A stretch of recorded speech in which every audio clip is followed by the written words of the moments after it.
is this return of the Remington 700 that's actually worth buying. Let's go.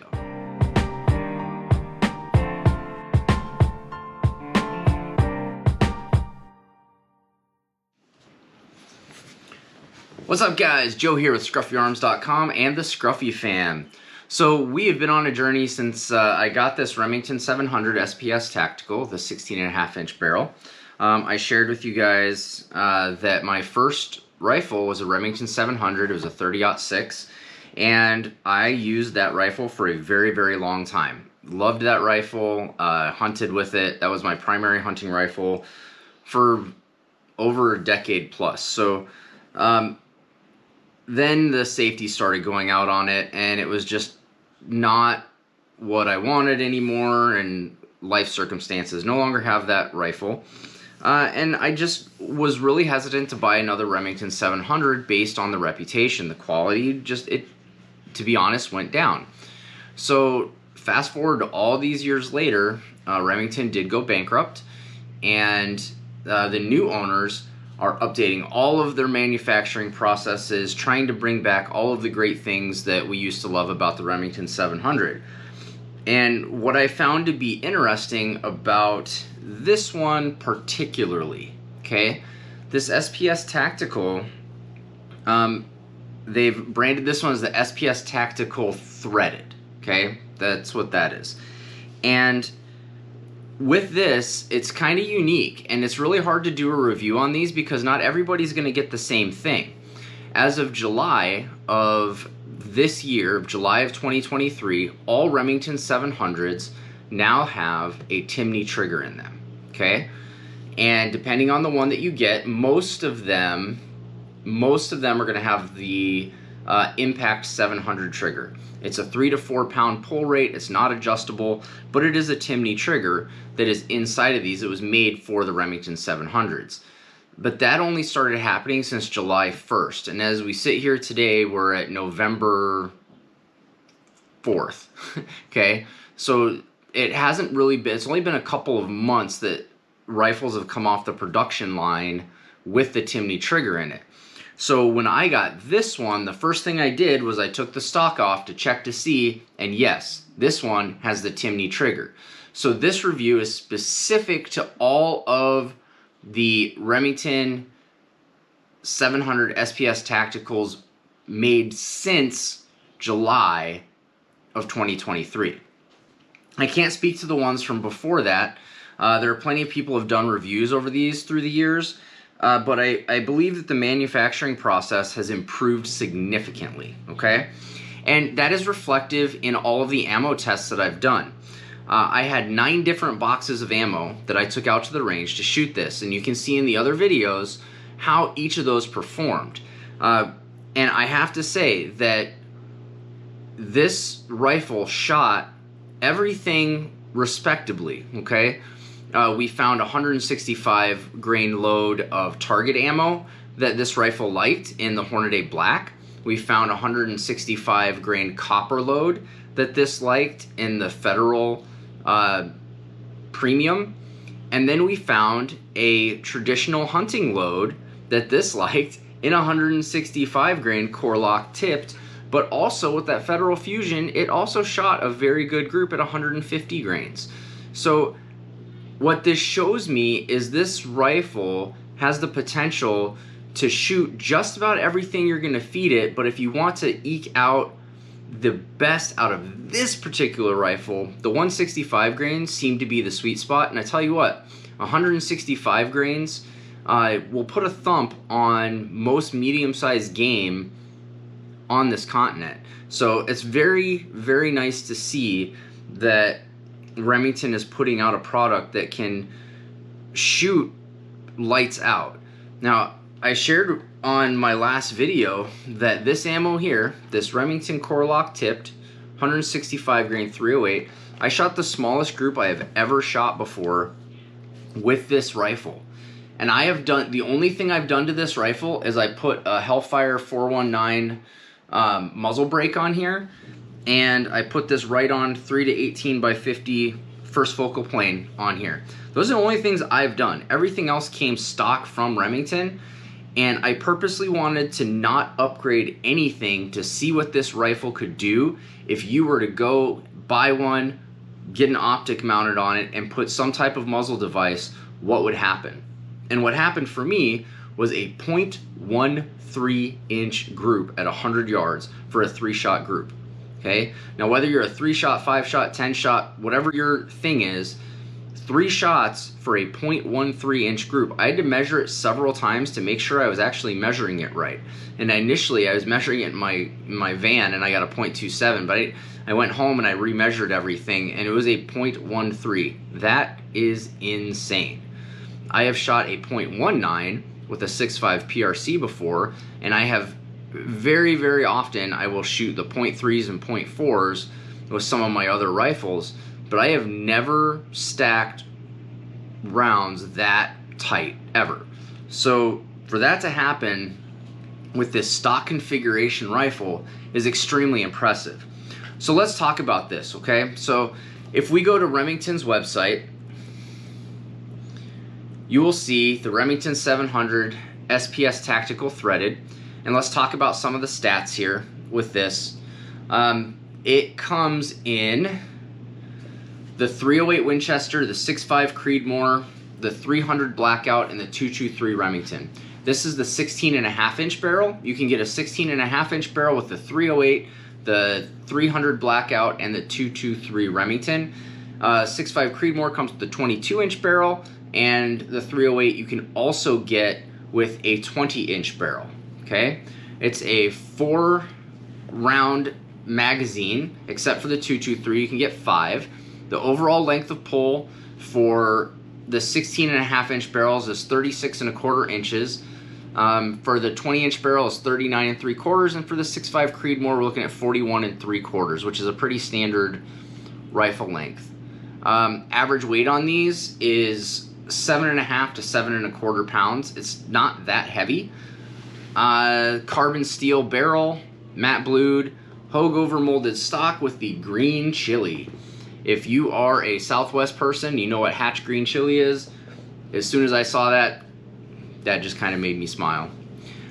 Twist rate 1 in 10 for the 308s, 1 in 8 for the 6.5 Creedmoor, 1 in 7.25 for the 300 Blackout, and 1 in 8 for the 223 Remington. Those are all pretty standard. Length of pull is 13 3/8.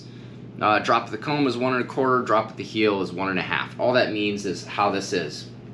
So let's start from the bottom up on this thing. First, we have a really nice recoil pad. It's a Supercell recoil pad into the Hogue over molded stock. Now, if you guys haven't seen a Hogue over molded stock before, it's really grippy. It's this plastic grippy, and I've got a flat-ish forend here with the sling swivel studs. This is actually really, really comfortable to shoot. As I get behind this and I get that cheek weld, you know, it doesn't feel weird. It'll lock in there and get a nice tight grip. And the way this deals with recoil is very, very nice. Having that swept up is good because as the recoil travels, it's not punching you in the face. All right, next on here, we've got that Timney trigger. Factory set between 3 and 4 pounds. So we're clear. Okay, nothing in there. This one, when I measured it, was just over 3 pounds. It was 3 1/4. One more time, and there is 0 creep. Okay, so here I go, getting right on it, and it breaks. No creep whatsoever. That is amazing. If you've never got behind a Timney trigger before, you're definitely missing out on something. Okay, so we had that. There was a thread protector on here. I took that off to put the Area 419 Hellfire muzzle brake, which has been phenomenal on this rifle. It has a heavy contour 5R barrel. It did not come with the Picatinny rail. I had to add that extra. It just comes drill and tapped.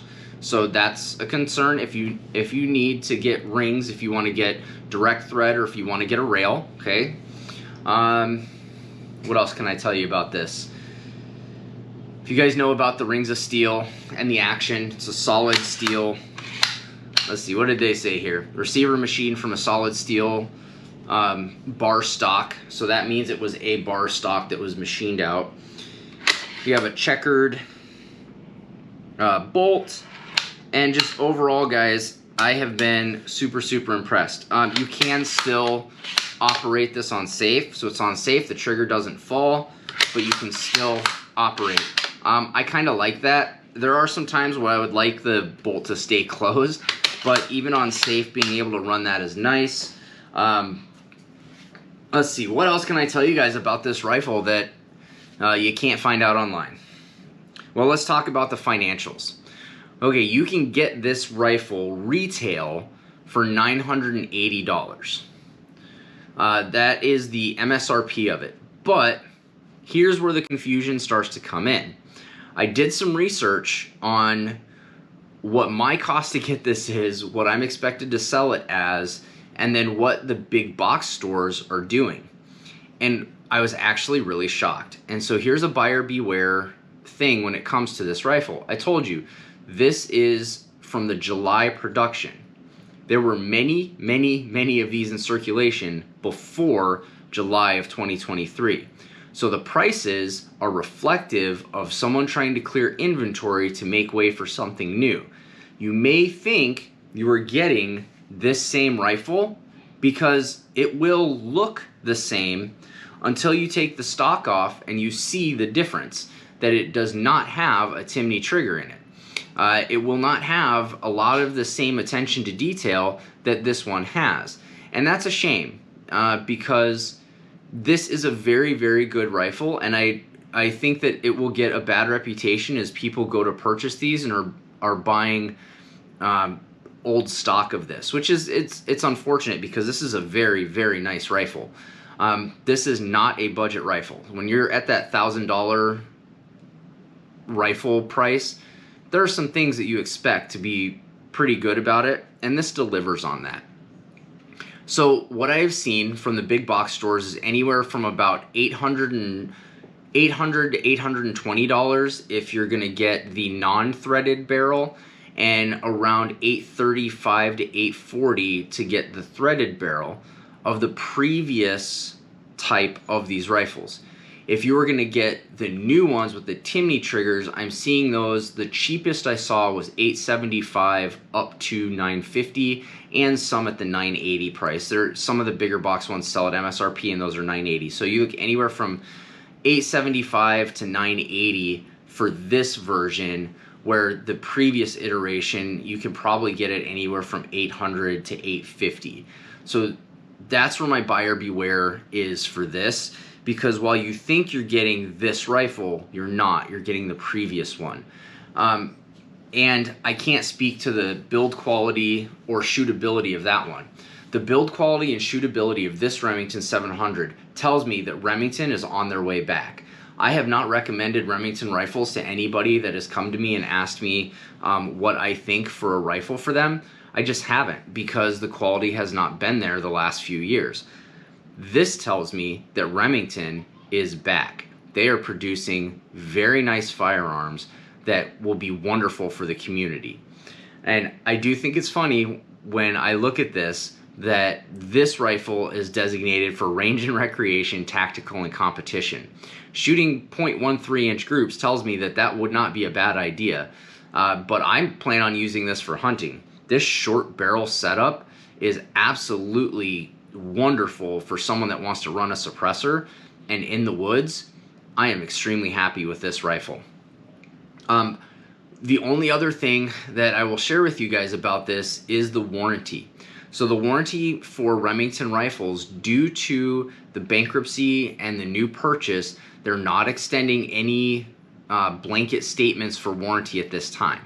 If you do need service on your Remington rifle or shotgun and you send it into them, you will not know until they have it and assess it if they plan on repairing it for free or at a cost.